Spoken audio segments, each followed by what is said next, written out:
বিহি শাইআ, কাউকে শরীক করিও না। ওয়াবিল ওয়ালিদাইনি ইহসানা, তোমরা তোমাদের মা বাবার সাথে সুন্দর সদাই ব্যবহার করো। এই যে মা বাবার বিষয়টা নিয়ে যদি আমি আলোচনা করতে যাই, বর্তমান সমাজের মধ্যে এবং আজ থেকে আপনি পূর্বের 10 বছর আগে চিন্তা করেন, একটু মিলাই দেখেন, এখনকারের অবস্থা কিন্তু তখনকারের অবস্থার সাথে মিলিত হবে না। এখনের অবস্থা এমন পর্যায়ে চলে গেছে, কোথায় চলে গেছে, মা বাবাকে কিভাবে সম্মান করবে। একজন মা এবং বাবা সন্তানকে যেভাবে দ্বীনের শিক্ষা দিতে হয়, আর আমরা সেখান থেকে অনেক বিমূঢ় আছি। এই জন্য আল্লাহর হাবিব সাল্লাল্লাহু আলাইহি ওয়াসাল্লাম বলে কিয়ামতের ময়দানে এমন এমন কিছু সন্তান আল্লাহর কাছে দাঁড়িয়ে বলবে যে, আল্লাহ, আমার মা বাবা আমি সন্তানের হক নষ্ট করেছে, আমার মা বাবা আমি মেয়ের হক নষ্ট করেছে। বলে যে কেমন হক নষ্ট করেছে? আমার যখন 7 বছর বয়স হয়েছে, রাসূল আরবি বলেছে নামাজের শিক্ষা দেওয়ার জন্য, আর আমার মা বাবা নামাজের শিক্ষা দেওয়ার সময় হয় নাই, সুযোগ হয় নাই। একমাত্র সন্তান ছিলেন বলে আমাকে শাসন করে নাই। 10 বছর বয়স হয়েছে শাসন করার জন্য, কলিজার টুকরা সন্তান ছিলাম বলে আমাকে শাসন করে নাই। তাদের শাসন না পাওয়াতে আমি সন্তানের মতো সন্তান হই নাই, বেহায়াপনায় লিপ্ত হয়েছি। আমি বেহায়াপনায় লিপ্ত হয়েছি। আমাকে বিভিন্ন পাপাচারে আমাকে গ্রাস করেছে, যার জন্য আমি আজ কিয়ামতের ময়দানে জান্নাতের অধিকারী হতে পারি নাই, জাহান্নামের অধিকারী হতে পেরেছি। এই জন্য আল্লাহ, আপনার কাছে আমার একটা চাওয়া, আপনি আমার সামনে আমার মা বাবাকে জাহান্নামে নিয়ে যান। তখন আমি কোথায় যাব? কালামে পাকের দলিল, রব্বানা আরিনাল্লাযীনা আযাল্লানা মিনাল জিন্নি ওয়াল ইনস নাজআলহুমা তাহতা কুদামিনা লিয়াকুনা মিনাল আসফালিন। এমন ভাবে আল্লাহর কাছে হাত জোড় করবে, আল্লাহ, ওই মা বাবাগুলোকে আপনি আমার সামনে আনেন, আমি তাকে পা দিয়ে মোড়াই নাজআলহুমা তাহতা কুদামিনা লিয়াকুনা মিনাল আসফালিন, আমি লাঞ্ছিত করে তারপর আমি জাহান্নামে যাব। তো এই জন্য বলছিলাম, মা বাবার এই যে হকের বিষয়গুলো যদি আলোচনা করতে যাই, আগে এখন বর্তমান সমাজে যেইভাবে সন্তানের প্রতি মা বাবার হক আছে, ঠিক অনুরূপ ভাবে মা বাবার প্রতি ছেলে সন্তানেরও হক আছে। আমার মা বোনদের আমি দৃষ্টি আকর্ষণ করছি যে আপনার সন্তান দুনিয়ার মধ্যে ভূমিষ্ঠ হয়েছে, সুন্দর একটি নামকরণ করেন। অথচ হাদিসে পাকের মধ্যে দেখা যায়, যেই ব্যক্তি যেই সন্তানের নামের সাথে সাহাবী কেরামের নামের সাথে মিল, আম্বিয়া কেরামের নামের সাথে মিল, ইসলামিক নামের সাথে মিল, কিয়ামতের ময়দানে কোনো আমল যদি নাও থাকে, আল্লাহ পাক রব্বুল আলামিন ওই সন্তানের দ্বীন এবং ইসলামের নামের উসিলাই আল্লাহ তাকে জান্নাত দান করবে। জোরে বলুন সুবহানাল্লাহ। এখন আমরা নাম রাখি রিঙ্কু, টিঙ্কু, আকাশ, বাতাস, কত ধরনের নাম। তো এগুলো যে জাহান্নামী নাম, এই ছেলের যে কত ক্ষতি হচ্ছে আপনি নিজেও চিন্তা করছেন না। যাই হোক, আল্লাহ পাক রব্বুল আলামিন আমাদের সবাইকে ওই সমস্ত বিষয় থেকে হেফাজত করুক, সবাই বলে আমিন। সম্মানিত হাজিরিন, মা বাবার আলোচনা যখন করতে যাই, হাদিসে পাকের মধ্যে দেখা যায় আল্লাহর হাবিব সাল্লাল্লাহু আলাইহি ওয়াসাল্লাম বলে, সমাজের মধ্যে 4 প্রকারের ব্যক্তি মহাকাপুরুষ। কয় প্রকারের ব্যক্তি?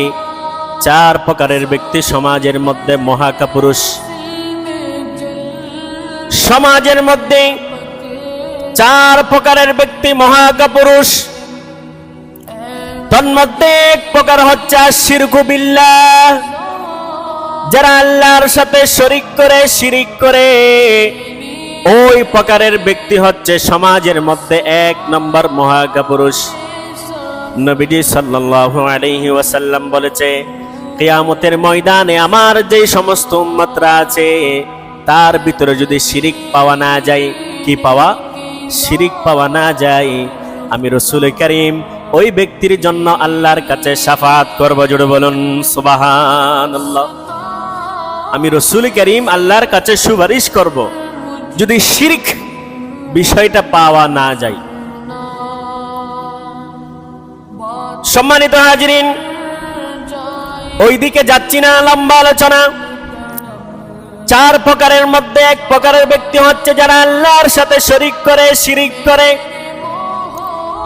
2 নাম্বার ব্যক্তি হচ্ছে ওয়া উকুকুল ওয়ালিদাইন, ওই সমস্ত ব্যক্তিরা সমাজের মধ্যে মহাকাপুরুষ যারা মা বাবার অবাধ্য সন্তান। মা বাবার কি সন্তান? অবাধ্য সন্তান। এমন মা বাবার অবাধ্য সন্তান সমাজের মধ্যে আছে কি নাই? আছে, আছে। মা বাবার অবাধ্য সন্তান, মা বাবার অবাধ্য সন্তান হলে কেমন হয়? তৎকালীন জামানার মধ্যে আল্লাহর হাবিব সাল্লাল্লাহু আলাইহি ওয়াসাল্লামের জামানার মধ্যে এমন একজন ব্যক্তি সাকারার বিছানার মধ্যে শুয়ে গেল। সাকারার বিছানার মধ্যে স্ত্রী অনেক চেষ্টা করেছে, লা ইলাহা ইল্লাল্লাহ মুহাম্মাদুর রাসূলুল্লাহ সাল্লাল্লাহু আলাইহি ওয়াসাল্লাম কালিমা পরিধান করে তাকে অন্তত সাকারার বিছানাটা হালকা করার জন্য অনেক চেষ্টা করেছে, কিন্তু পারে না। ওই ব্যক্তি কিন্তু মা বাবার অবাধ্য সন্তান। বুঝাতে চেয়েছিলাম মা বাবার অবাধ্য সন্তান হলে কেমন হয়। মা বাবার অবাধ্য সন্তান হয়ে সাকারার বিছানার মধ্যে শুয়ে আছে। ঘরের মধ্যে সবাই চেষ্টা করছে কালিমাটা মুখ দিয়ে আনার জন্য, কিন্তু কেউ পারে না। মুখ দিয়ে বের হয় লা ইলাহা ইল্লাল্লাহ মুহাম্মাদুর রাসূলুল্লাহ বলতে পারে না। অনেক চেষ্টা করে হুজরা শরীফের মধ্যে আল্লাহর রাসূলকে ডেকে আনা হলো। ইয়া রাসূলুল্লাহ, আমরা অনেক চেষ্টা করেছি কিন্তু মুখ দিয়ে কালিমা পরিধান করতে পারি না। আল্লাহর রাসূল নিজেই বলে লা ইলাহা ইল্লাল্লাহ মুহাম্মাদুর রাসূলুল্লাহ সাল্লাল্লাহু তাআলা আলাইহি ওয়াসাল্লাম। সে বলে আমি পাঠ করার জন্য সক্ষম হব না, কেননা আমি আমার মায়ের অবাধ্য সন্তান। জোরে বলুন নাউযুবিল্লাহ। বুঝার জন্য বলছিলাম। বলে যে তোমার মা কোথায়? আমার মায়ের সাথে আমি বিয়ে করেছি, বিয়ে করা পর্যন্ত আমার মায়ের সাথে ভালো সম্পর্ক ছিল, কিন্তু যখন বিয়ে করেছি, বিয়ে করার পরে আমার মায়ের অবাধ্য সন্তান আমি হয়েছি।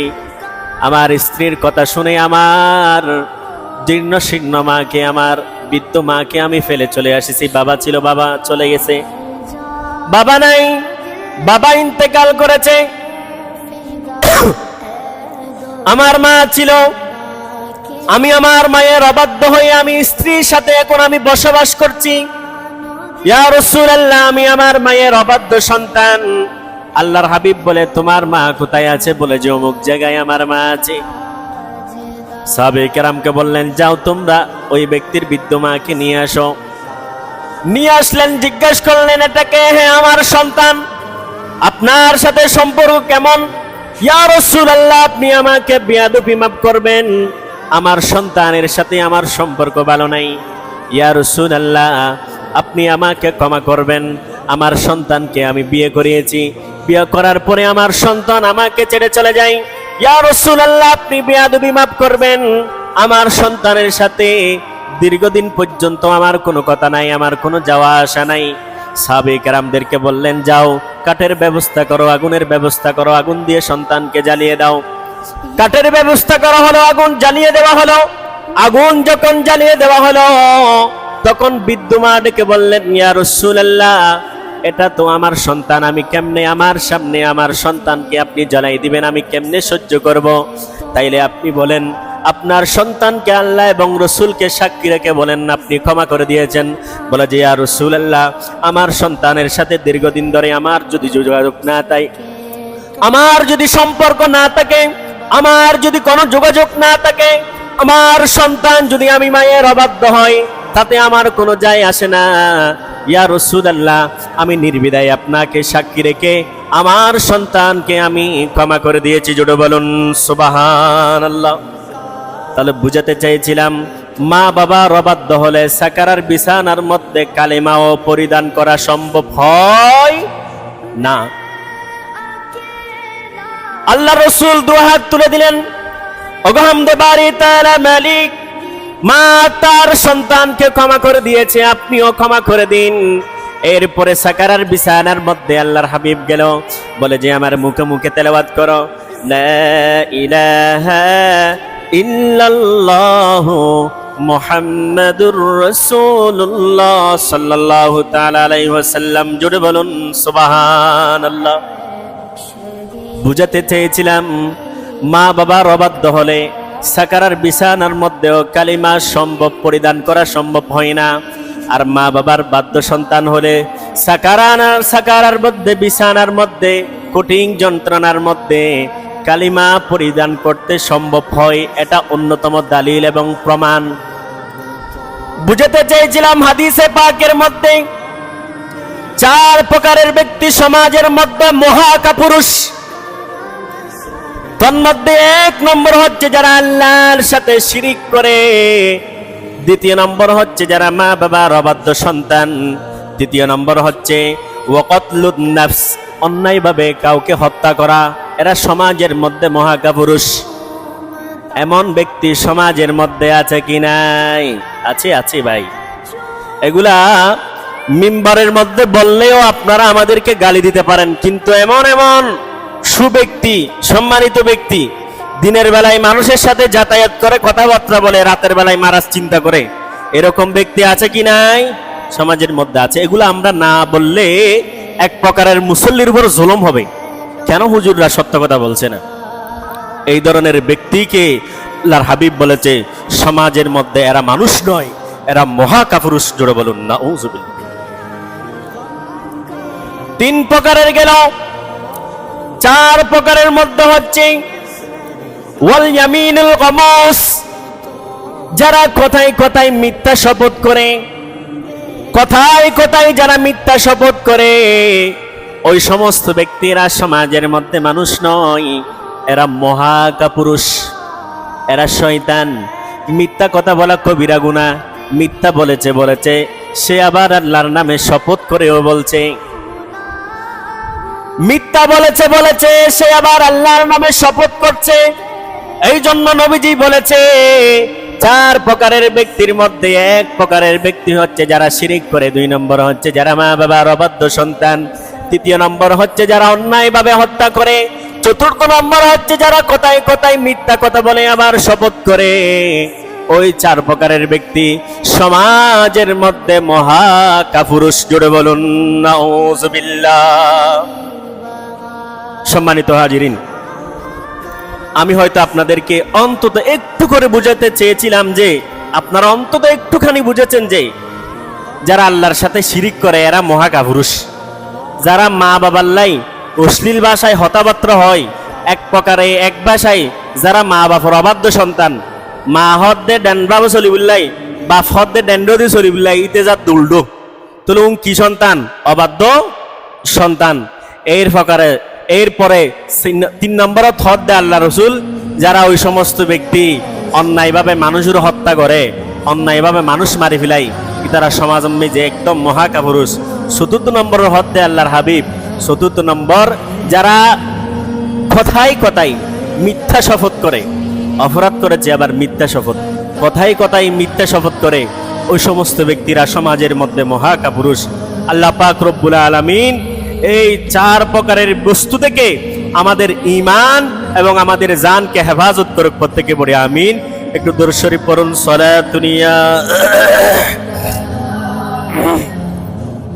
সালামুনিয়া दो आलम क्यों न हो कुर्बा उसी पर, खुदा भी है रज़ा जो ये मोहम्मद सलातुनिया সালামুনিয়া। সম্মানিত হাজিরিন, আমি আলোচনার কেন্দ্র করে বুঝাতে চেয়েছিলাম মা বাবা কত দামি। এ মা বাবার বিষয় নিয়ে আমি এই মসজিদে এই মিম্বরে অনেক আলোচনা করেছিলাম। সুতরাং আমার সম্মানিত মুসল্লিগণ, আপনারা যারা আছেন, আপনাদের সন্তানের প্রতি আপনি একটু দৃষ্টি দেন। তারা কোথায় যাচ্ছে, কি করছে না করছে, সে যেন কিয়ামতের ময়দানে বলতে না পারে যে আল্লাহ, আমার মা বাবা আমার হক নষ্ট করেছে, আমাকে শাসন করে নাই, আমি যে বেপরদাই, আমি যে পাপাচারে চলেছি, এটা আমার মা বাবা আমাকে শাসন করে নাই, আমার আগে আপনি আমার মা বাবার বিচার করেন, এটা যেন বলতে না পারে মতো আপনি আপনার জায়গায় একটু সজাগ থাকেন। আল্লাহ পাক আমাদের ছেলে সন্তানদেরকে সহি এবং শুদ্ধ দ্বারা, কোরআন কারীম তেলাওয়াত দ্বারা নামাজ আদায় করে মা বাবার বাধ্য সন্তান হওয়ার তৌফিক দান করুক, সে বলুন আমিন।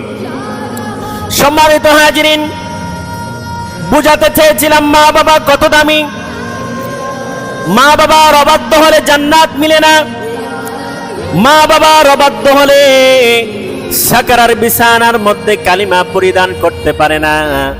আপনারা প্রত্যেকেই জানেন, মা বাবা যদি বাধ্য সন্তান হয়, মায়ের যদি বাধ্য সন্তান হয়, বাবার যদি বাধ্য সন্তান হয়, যে রকম বিপদ থাকুক না কেন, ওই মা বাবার বাধ্য রুসিলাই, মা বাবার কথা মানে এটা রুসিলাই আল্লাহ পাক রব্বুল আলামিন কঠিন মুসিবত থেকে উদ্ধার করে দেয়। জোরে বলুন সুবহানাল্লাহ।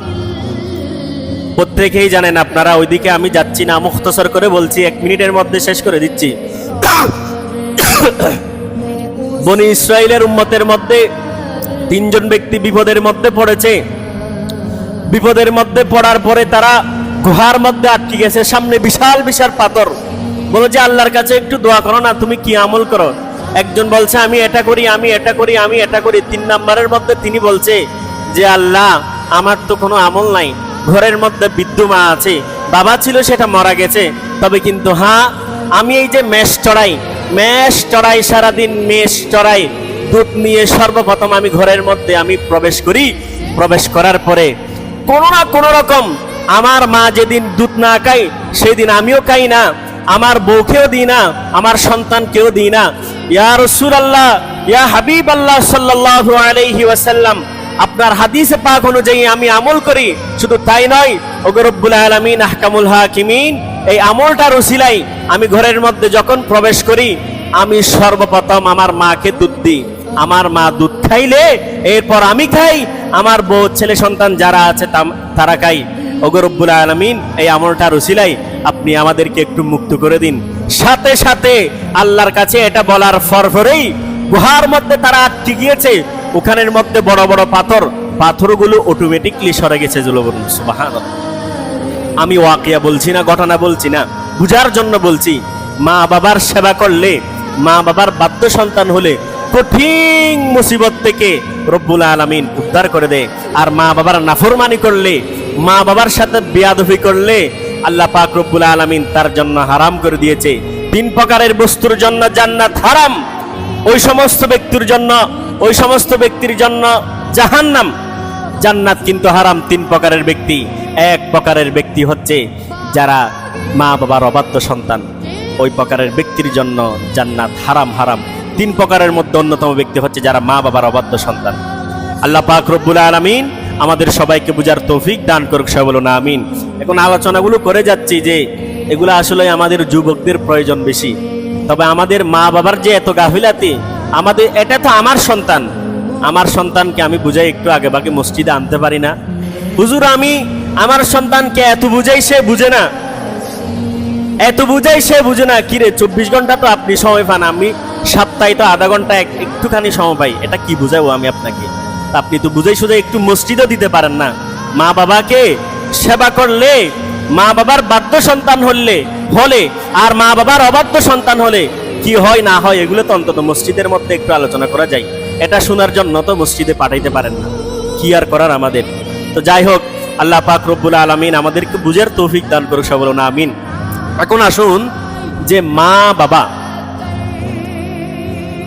বাবার যদি নাফরমানি করে, মা বাবাকে লানত দিলে, মা বাবাকে গালিগালাজ করলে, স্বয়ং তাকে লানত দে, স্বয়ং তাকে অভিশাপ দে স্বয়ং আল্লাহ পাক রব্বুল আলামিন। দেখেন বলছে মাল্লানাহুল্লাহু মাল্লা ওয়ালিদাহু, যেই ব্যক্তি মা বাবাকে লানত দেয়, ইয়া রাসূলুল্লাহ লানত মানে কি? বলে যে লানত মানে হচ্ছে মা বাবার সাথে অকাট্য ভাষায় গালিগালাজ করা। এমন সন্তান আছে কি না? আছে না? আছে, আছে, আপনারা অনেক শুনছেন। এমন সন্তান আছে মা বাবাকে যেমন ভাষায় তেমন ইচ্ছে গালিগালাজ করে। এমন সন্তান আছে মা বাবার অবাধ্য সন্তান, কথা শুনে না, বলে একদিকে সে যায় আরেকদিকে। এই জন্য তাদের জন্য রব্বুল আলামিন আহকামুল হাকিমিন বলছে, বলে যারা মা বাবার নাফরমানি করে, যারা মা বাবাকে অভিশাপ দেয়, যারা মা বাবাকে লানত দেয়, আমি রব্বুল আলামিন তাদেরকে লানত দিয়ে জোরে বলুন নাউযুবিল্লাহ। তাহলে একটু চিন্তা করুন, একটু চিন্তা করুন, একটু ভাবুন, আল্লাহ যদি আমাদের উপর লানত দেয়, আমাদের কোন অস্তিত্বতা থাকবে? কোন কাজে আমরা সফল হব? যদি আল্লাহর লানত যদি আমাদের উপর চলে আসে, কোন কারণে? মা বাবাকে গালিগালাজ করার কারণে। এমন সন্তান আছে ভাই, এমন সন্তান আছে। যাই হোক, আল্লাহ পাক রব্বুল আলামিন এমন সন্তান থেকে আমাদের সাপুরি সহ এই দেশকে রক্ষা করুক, প্রত্যেকে পড়ি আমিন। আপনারা শুনছেন, সোশ্যাল মিডিয়ায় দেখছেন, এমন সন্তান আছে। মোবাইলে দেখা যায়। এই যে আনোয়ারার মধ্যে দেখছিলাম, মনে হয় টাইমলাইনের মধ্যে আপনারাও দেখেছেন, ফ্রি ফায়ার খেলার জন্য মা থেকে এমবি নেয়। মা দিচ্ছি না যে মা বাবাকে এমন ভাবে একটা অবস্থা করেছে, এটা বলার মতো নয়। হাতের মধ্যে অস্ত্র নিয়েছে, অস্ত্র মানে একটা দা নিয়েছে। মা বাবাকে, হাই হাই হাই, এগুলা কেমন সন্তান? এমন সন্তান, এটা যদি আপনি রিচার্জ করেন ঘুরি গাড়ি, দেখবেন যে মা বাবারই এখানে দোষ আছে। কারণ সে তো আপনারই সন্তান, আপনার কাছেই তো ছিল। নামাজের শিক্ষা তো দেন নাই, কোরআনের শিক্ষা তো দেন নাই, নবীর আদর্শ, আহলে বাইতে রাসূল সাল্লাল্লাহু আলাইহি ওয়াসাল্লামের আদর্শ তাকে শিক্ষা দেন নাই। সে বড় হয়ে মোবাইল একটা ধরাই দিয়েছেন, সে ফ্রি ফায়ার খেলতেছে, বিভিন্ন গেমস, বিভিন্ন কিছু খেলতেছে, তো এমবি পাচ্ছে না, একটা নেশা হয়ে গেছে। তো সে মা বাবাকে না মারে কাকে মারবে? আপনি তো শিক্ষা দিতে পারেন নাই। আপনার সন্তানকে যে বড় হয়েছে, অন্তত 15 বছর বয়স হয়েছে, আপনি দিয়েছেন কোন একটা গ্যারেজের মধ্যে ঢুকাই দিয়েছেন, মাসে 3000 টাকা করে করে কামাই আপনাকে দেয়। তো কি শিক্ষা তার থেকে আপনি পাবেন? কি শিক্ষাটা আপনি তার থেকে পাবেন? অথচ আল্লাহর হাবিব সাল্লাল্লাহু আলাইহি ওয়াসাল্লাম বলেছে, মা মিন আমালিন আকরাবু ইলাল্লাহি মিন বিররিল ওয়ালিদাইন। আল্লাহ পাক রব্বুল আলামিনের কাছে দ্রুত পৌঁছানোর জন্য, আল্লাহ পাক রব্বুল আলামিনের সন্নিকটে অর্জন করার জন্য অন্যতম একটি আমল হচ্ছে মা বাবার বাধ্য সন্তান হওয়া। জোরে বলুন সুবহানাল্লাহ। তো এটা পাবার জন্য আমি মা বাবাকে তো ভাই একটু চেষ্টা করতে হবে, কষ্ট করতে হবে।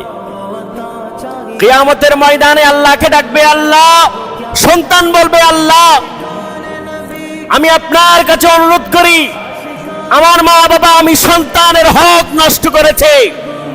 আমি যখন দুনিয়ার মধ্যে ভূমিষ্ঠ হয়েছি, সে আমার একটা ইসলামিক নাম, আমার একটা ইসলাম ধর্মের সুন্দর একটি নাম, সাহাবী কেরামের সাথে মিশ্রিত মিলিত, আম্বিয়া কেরামের সাথে মিলিত একটি নাম আমার মা বাবা রাখে নাই, যার নামের কারণে কিয়ামতের ময়দানে আমি প্রশ্নবিদ্ধ হচ্ছি, আমার জন্য জাহান্নাম হয়ে যাচ্ছে। কিন্তু আমার নাম রেখেছে আমার মা বাবা, ইসলামের সাথে দ্বীনের সাথে মিলিত নাম রাখে নাই। এটারও, এই বিষয়েরও, এই প্রশ্নেরও জবাব আপনি মা বাবাকে দিতে হবে। শুধু এটা নয়, আমার মা বাবা আমার হক নষ্ট করেছে। কেমন হক নষ্ট করেছে?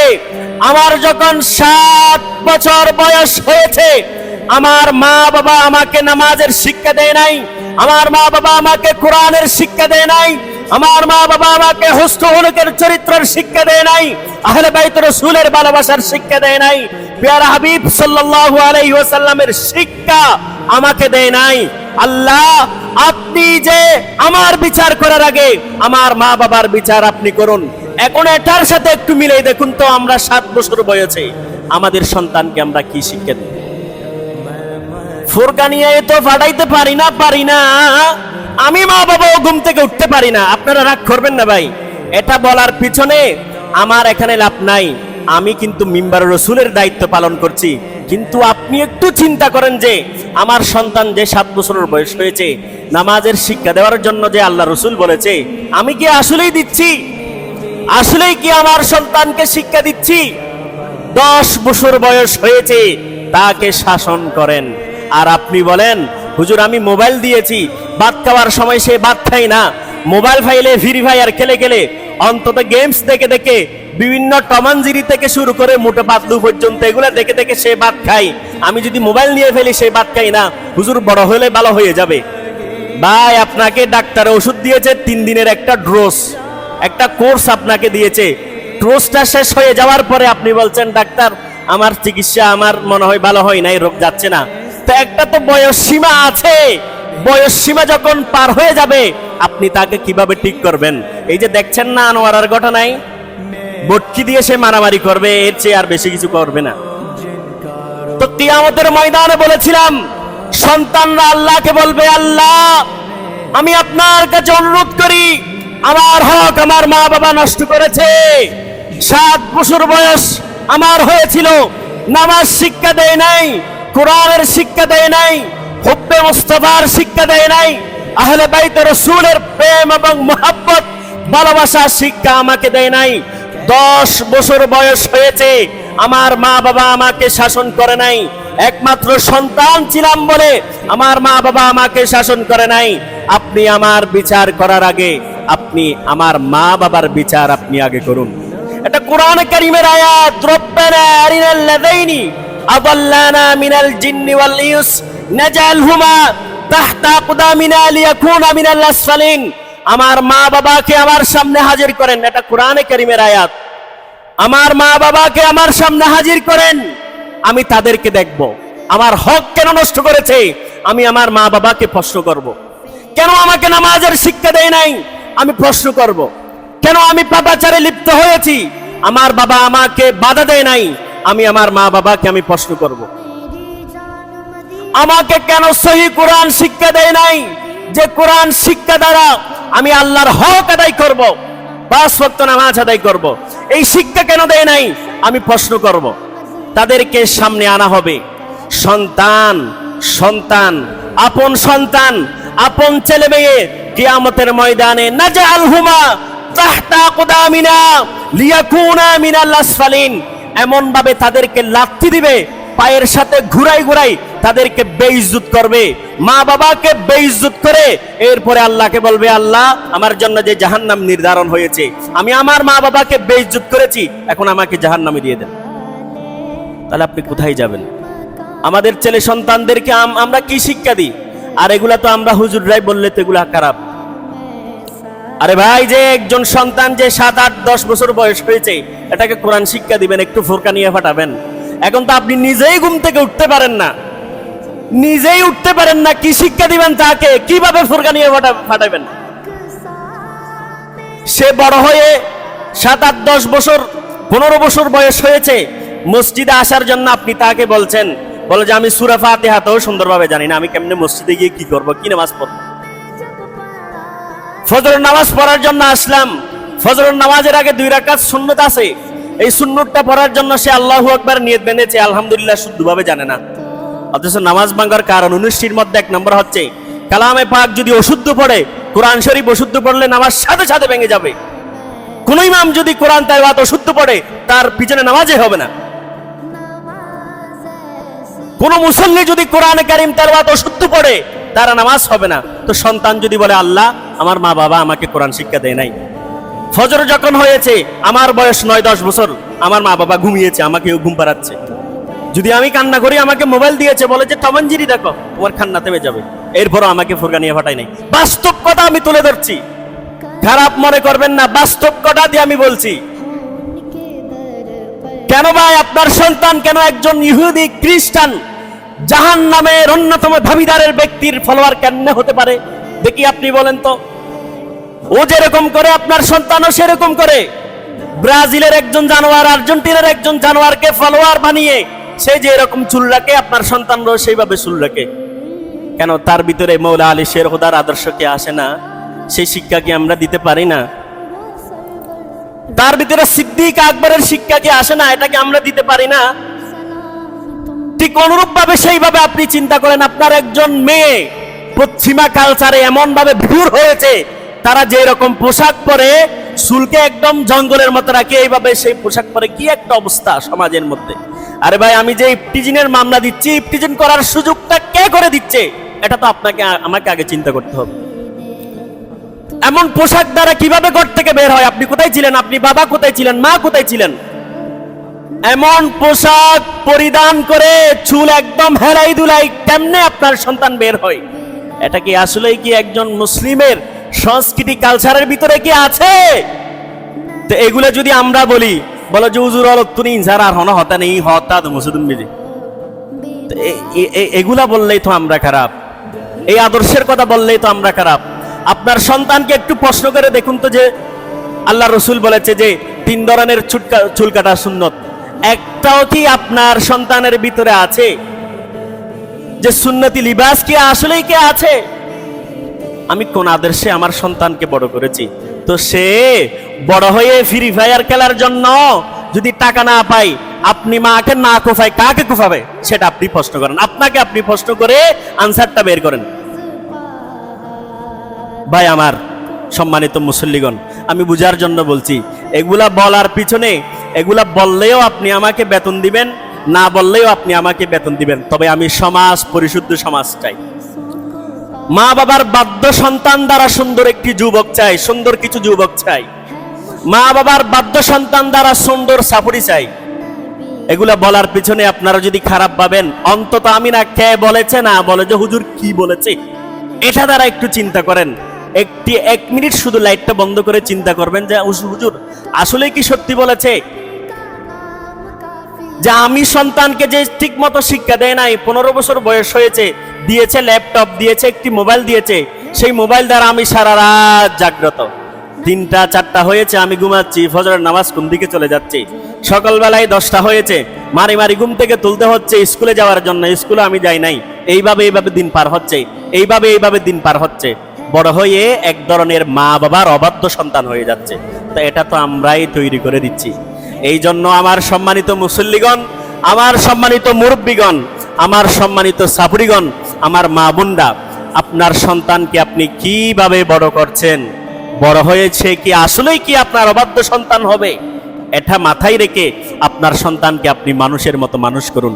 আল্লাহ পাক রব্বুল আলামিন আমাদের সন্তানগুলোকে মা বাবার বাধ্য সন্তান হিসেবে, আর আমরা যারা ছেলে সন্তানের, আমাদের যাদেরকে আওলাদ দিয়েছে, আর আমাদের প্রত্যেক সন্তানদেরকে ঠিক মতো কোরআন শিক্ষা দিয়ে, নামাজের শিক্ষা দিয়ে, হুব্বে মুস্তাফা আহলে বাইতে রাসূলের ভালোবাসা শিক্ষা দিয়ে আমাদের সন্তানকে মানুষের মতো মানুষ করে সুন্দর সমাজ, সুন্দর এলাকা, সুন্দর পরিবার গঠন করে আল্লাহ পাক রব্বুল আলামিনের হক আদায় করে করে জান্নাত আদায় করার তৌফিক দান করুক প্রত্যেকে পড়ে আমিন।